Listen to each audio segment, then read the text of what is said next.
Hey guys, Sarah here from Recovering Book Hoarder, and it is almost November.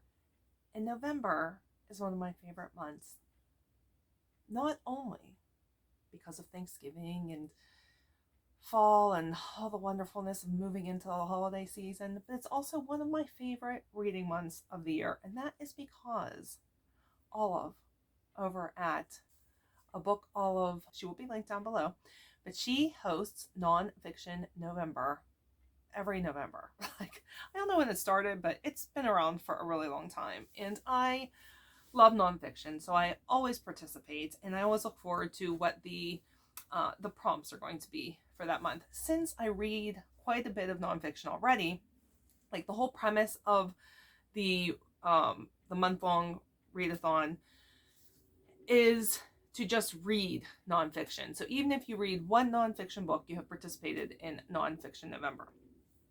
She also gives 4 different prompts. And if you are someone that does read a lot of nonfiction, then those prompts are really helpful to help figure out what it is that you want to read. And they're always like a wide range of prompts. I don't know that that's the best way to say it, but it's prompts that can be taken and worked in any number of ways.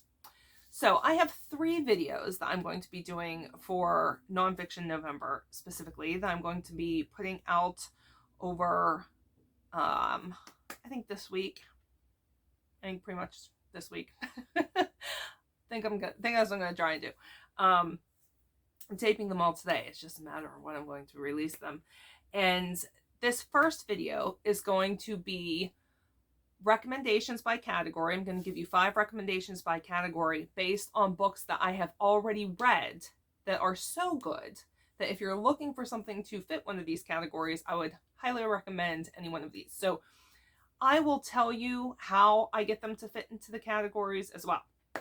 Now, I don't own all of these anymore because, guys, if I kept all the books, I would have no house to live in. Some of them I do have, but I just don't want to go around and get them. So I am going to be putting them all right over here as I bring each one up and just referring to my journal to the handy list of 20 that I have made. So first category this year is collection. So collection can be thought of in so many different ways. You will see with with 3 of them, I definitely have a theme. Okay.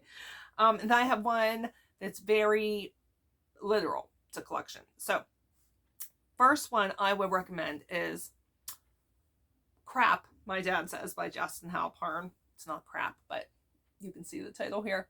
And this is a comedy collection. So it is a bunch of stories written by Justin Halpern about his dad and things that he has said.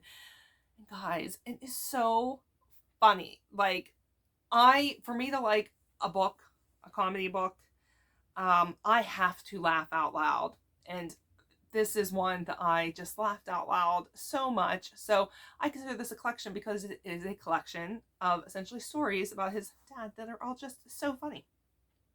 Next up under collection, we have Let's Pretend This Never Happened by Jenny Lawson. And this is a collection of stories from her life that, again, the stuff that you read, you're like, no. No, that could not have possibly happened. I mean, it is just, they're like so horrible that they're just so funny. You can't help but laugh. And I didn't love, I tried reading her second book. I thought for sure I would love it because I loved this one so much. And I had a harder time with that one. So it's the only one I've read by Jenny Lawson, even though she's had several out now. But it's so good. I should also say every single one of these is either a 4 or 5 star. I made sure that anything I put on this list was a 4 or 5 star read. All right, then Running with Scissors by Augustin Burroughs. And this is I would call it a collection of essays about his life. And this was turned into a movie. I've never seen the movie, but the book is so good. It is like this one's heartbreakingly funny. So like it definitely has its funny parts, but it is also heartbreaking because this is the story of his life. And the things that have happened to him are at the next level. And yeah, it's really, really good. My fourth recommendation would be I Heart My Little A-Holes by Karen Alpert, another comedy collection. And this is a collection of stories about her children. And, I've read a lot of other books that I thought would be like this one that were not nearly as funny. And these are just the absolutely crazy, insane things that her kids have done. And very, very funny. Then last, this one is not funny. This is the one that's very literal about collections. And that is Dr. Mudder's Marvels by Christine O'Keefe Aptowicz.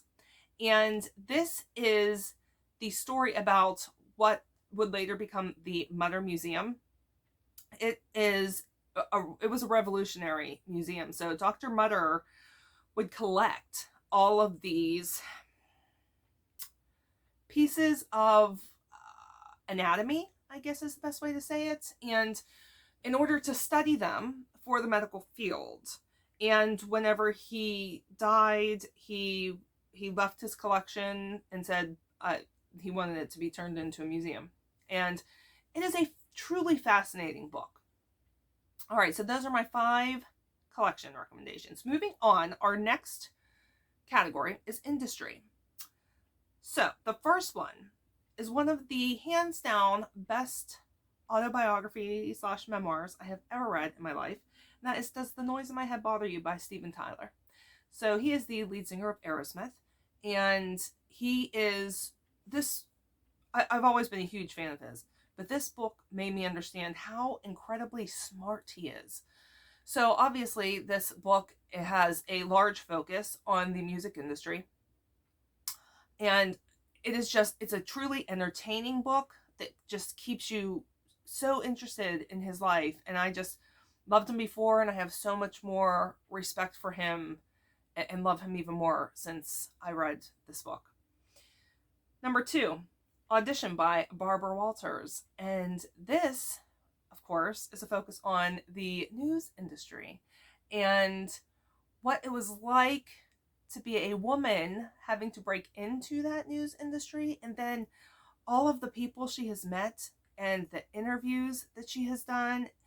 And it is just, this could have also fit under the collection category because it's kind of like a collection of the interviews that she has done throughout her career, and the people she has met and the places that she has gone are just such a wide array, and it's just a truly, truly fascinating book to read. Next, I would recommend The Last Lecture by Randy Pausch, and we go from a huge one, the Barbara Walters book is a really big book, to a really small book. And this is written by a professor from Carnegie University, Carnegie Mellon. No, I'm from Pittsburgh, Carnegie Mellon University. And so he comes from the educational industry. And people are invited to give last lectures at Carnegie Mellon. And this was his last lecture. I read this a very long time ago, right after it was first released.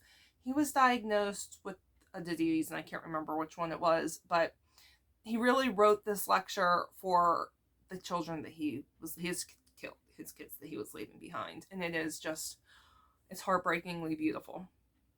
All right, number 4, Walt Disney, an American Original by Bob Thomas. I have read a lot of books about Walt Disney, about Disney World, Disneyland, about the creation of it all, and this is definitely by and far the best one available. You will be amazed after you read this book at the trials that he endured and what he overcame, the constant setbacks he had to overcome to make Disney into what it is, what it has become today. Truly, truly fascinating. I keep saying the word fascinating. I realize that, but his life is fascinating. and I really highly recommend this one. Last one is All Creatures Great and Small by James Herriot, and this is one of my favorites of all time, and this would be about the veterinary industry.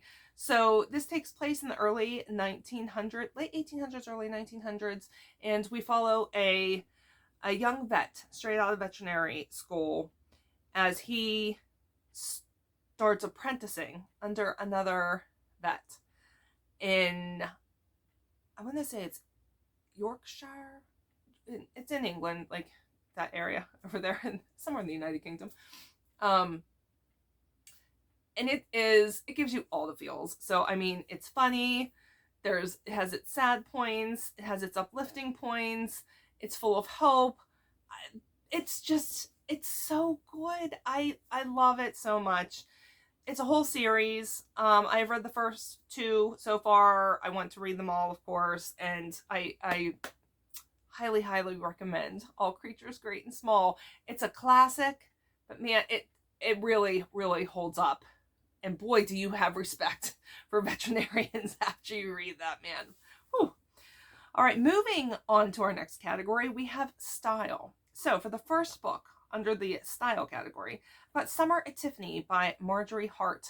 This is a memoir about 2 women who move to New York City and become the first women to ever work on the floor at Tiffany's, because it used to be fully populated by men, and they came one summer to Tiffany and they landed that job, and it's all about their experience, and it's just a really good, heartwarming book. Next, I recommend Tim Gunn's Fashion Bible by Tim Gunn, and this is exactly what it says it is. It is a book all about fashion, talks a lot about like creating a capsule wardrobe, what fashion has looked like throughout the decades, and how fashion can transcend the changes and transcend what's popular and things like that. And I mean, it's Tim Gunn.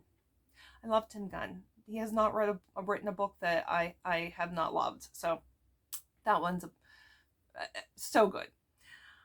All right, then we have The Life-Changing Magic of Tidying Up by Marie Kondo. So this would have to do with the style of your home. And I am not a very tidy person.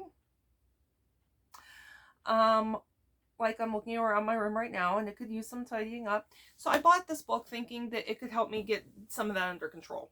Ultimately, it did not, but hear me out on this. If you were to follow, this is the Marie Kondo method that, I think there's a show about it on Netflix and everything. I've never watched, but the book itself gives a lot of really good hints. Some really simple things, like the best way to fold your clothes so that they take up the least amount of space. That also works for whenever you pack clothing. How to actually fold a sheet, like, the fitted sheets, which I was unable to do. So there's these like little hints throughout that really do work itself out into your everyday life and just can be really helpful. I did follow a lot of it. I got rid of a lot of stuff going through and following the method. There are some things I wish I hadn't gotten rid of looking back. But, I mean, they're things and they're gone. So, like, it's not a huge deal. But the book is really good. It's written really well. It's an easy read, especially that could be really dry material, and it's really not. She does it really well. And like I said, just some really good everyday life for your home kind of tips that you get from that book. All right, next I would recommend Green Lights by Matthew McConaughey. And this one I am recommending because of the style of the book. Now, if you listen to this on audio, he narrates it. So please listen to the book. But I really think that you should read it first or physically read it while listening to it, because the style of this book, you don't want to miss the visuals. Trust me on this one, okay? He's got pictures from his home collection that you really want to make sure that you see. He has a lot of his handwritten pieces from his journals, handwritten pieces of poetry. He has he collects bumper stickers, so there's actual like pictures of the bumper stickers in there. The style of the book is just so beautiful, and you need to see it physically. So please, if you're going to listen to it, make sure that you read it physically along with listening to it. All right, and last from this category is World of Wonders by Amy Nezhukumatathil. It is so hard. It's her name's right here. And this was actually the Barnes & Noble Book of the Year, I think 2 years ago. And again, this one has to do with the style of the book itself. So this is a series of essays about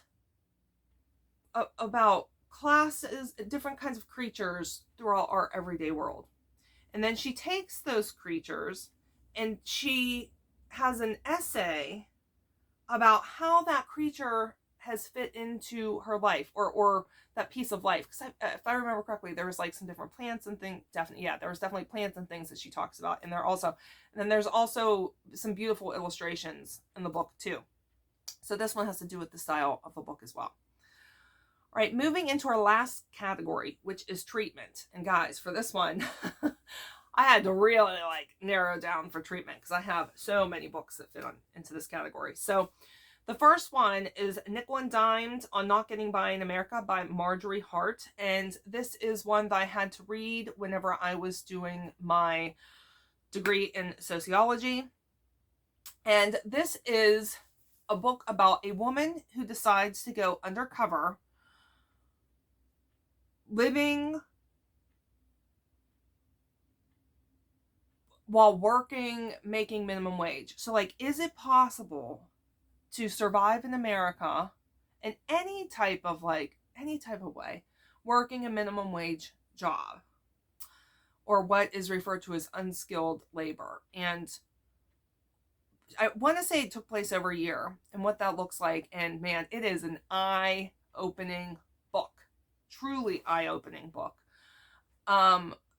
I just remember it being a huge wake-up call for me whenever I had to read that at school. So if you ever have any type of notion about what it's like to do unskilled, they call it unskilled, but she talks about how even those unskilled jobs still require a significant amount of skill in some area, or think that people making minimum wage or that are strictly subsiding on welfare can live any type of, I don't even want to say prosperous. There's no way that you can be even in a lower middle class type of setting, living wise, if you are working one of those jobs and you don't have a second job or even a third job on top of that, and the reality of what that looks like. All right, then I would recommend Stamped from the Beginning by Ibram X. Kendi. This was one of my top 5 from last year, and it is a extreme look at slavery in America from the very, very beginning until brings us to where we are now. And it was so well researched, really well written, easy to read. And what I appreciated about it most was he doesn't just present the facts and then say, okay, that's it, there's the facts, but he also gives what he thinks action, what he believes needs to happen to correct the race disparities that exist in America today. Definitely recommend. Right, then I have The Immortal Life of Henrietta Lacks by Rebecca Skloot. And this is a book that I never would have thought that I would have liked, let alone it becoming one of my favorites. This is a book about Henrietta Lacks, who was diagnosed with, I want to say it was ovarian cancer. It was either ovarian or cervical cancer. I can't remember which one. And they were experimenting on her and also took her cells And it was because of her cells that cancer research is where it is today. Meanwhile, her family couldn't even afford to bury her. Like, literally the medical industry has made billions and billions of dollars off of cells that were taken without her consent to do research on, and her family is living in poverty and has never received any kind of restitution for the use of the improper use of her cells. And it is told, like, one chapter will be about Henrietta and her life, or about her family, and then another chapter will be about the science. And I'm not into science, like physical sciences at all, but I was able to understand this. So if you're, like, typically not somebody that's drawn to science-y type of books, I'm not either, but this one is so good that I really, really highly recommend it. All right, then we have Look Me in the Eye by John Elder Robison, and this is actually the older brother of Augustine Burroughs, who was on the road Running with Scissors. Very talented family. And John Elder Robison was diagnosed with Asperger's in adulthood, at a very late age. And it is his story of growing up and life pre-diagnosis, life once he was diagnosed, what it looked like once he was able to accept why he was different the way he was, but falls under treatment because of how other people used to treat him, and also in there how he's treated other people as a result of his inability to read the emotions of others, or an inability to sometimes empathize with others and things like that. And it is such a wonderful in-depth personal look at what it looks like to live with Asperger's. All right, then my last and final recommendation from books I have previously read is Brain on Fire by Susanna Cahalan, I think is how you pronounce it. And I believe this has also been turned into a movie on, either a movie or a series on Netflix. Not watched it, but pretty sure it's there. And this is the story of a woman who knew that there was something wrong with her. There was something physically wrong with her. And she was going to doctors, and they kept telling her there was nothing wrong with her, or misdiagnosing her and putting her on crazy treatments and things like that, until it got to the point where she literally couldn't recognize herself. Her personality was completely different. And then one day she woke up, and it was like a month or two later, she had no memory of what had happened in between. And so it's the story of the medical field and how you are treated if your symptoms are outside of the norm and not they don't fall under a nice pretty category, and what that can look like to the person that has those symptoms. And it was heartbreaking and eye-opening, and just written so well. So those are my 20 recommendations for Nonfiction November, based on books that I have read previously, all 4 or 5 stars. Have you read any of these? I would love to hear what your thoughts are on these recommendations. Will you be participating in Nonfiction November? It's the best time of the year, guys. Love it so much. If you like this video, don't forget to give it a thumbs up. If you would like to see more from me, don't forget to hit that subscribe button. And if you would like to catch me anywhere else on the interwebs, you can find that information down in the description box. All right, guys, I will talk to you later. Bye.